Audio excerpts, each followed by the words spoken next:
This edition of the Ridley Report is brought to you by FreedomBookClub.com.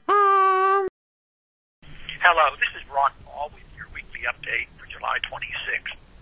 I have often spoken about the excessive size of government, and most recently how waste and inefficiency needs to be eliminated from our military budget.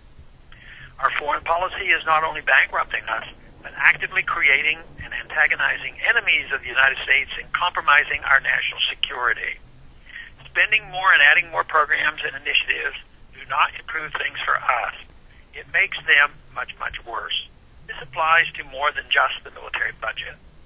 Recently, the Washington Post ran an extensive report by Dana Priest and William Arkin on the bloated intelligence community. They found that an estimated 854,000 people hold top secret security clearances. Just what are all these people up to?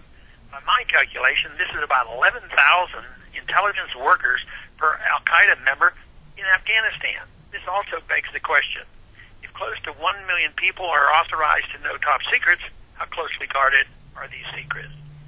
They also found that since the September 11 attack, some 17 million square feet of building space has been built or is being built to accommodate the 250% expansion of intelligence organization. Intelligence work is now done by more than 1,271 government organizations and 1,931 private contracting companies in about 10,000 locations in the United States. The former director of national intelligence, Admiral Dennis Blair, has asserted that U.S. intelligence now has the authority to target American citizens for assassination without charge or trial. How many of these resources are being devoted to spying on American citizens for nefarious reasons at home rather than targeting foreign enemies abroad? It has been pointed out how much information we had about the impending attacks on 9/11, but because of layers upon layers of bureaucratic inefficiencies, our intelligence community was unable to act meaningfully on that information. Obviously, we needed drastic change. But it was pretty clear that we did not need more bureaucracy, more confusion, more expenditures, and more government. It is even claimed by some leaders that the intelligence community has grown this way by design, that it is advantageous to have more than one set of eyes looking at the same information. With this logic, is there any number of intelligence employees at which we achieve diminishing returns? Can there ever be too many cooks in the kitchen, in their view?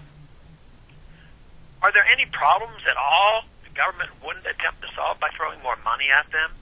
Even now, the government is trying to solve our economic problems related to too much government spending and debt with more government spending and debt. The problem with our intelligence community before 9/11 was not an inability to collect information. Therefore, the post-September 11 buildup of the surveillance state does nothing to enhance safety. Indeed, what Americans have forgotten in return for the billions of tax dollars spent on security is a surveillance state that reads our email, wiretaps us without warrants, and strip searches grandmothers at airports. This is yet another instance in which Americans would be safer, richer, and freer if our government would simply look to the Constitution and respect the boundaries it has set.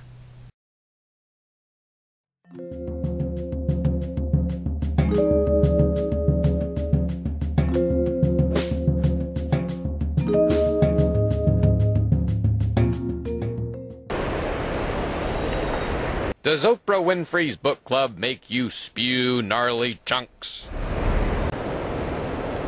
Wouldn't it be cool to have a pro-freedom book on the bestseller lists?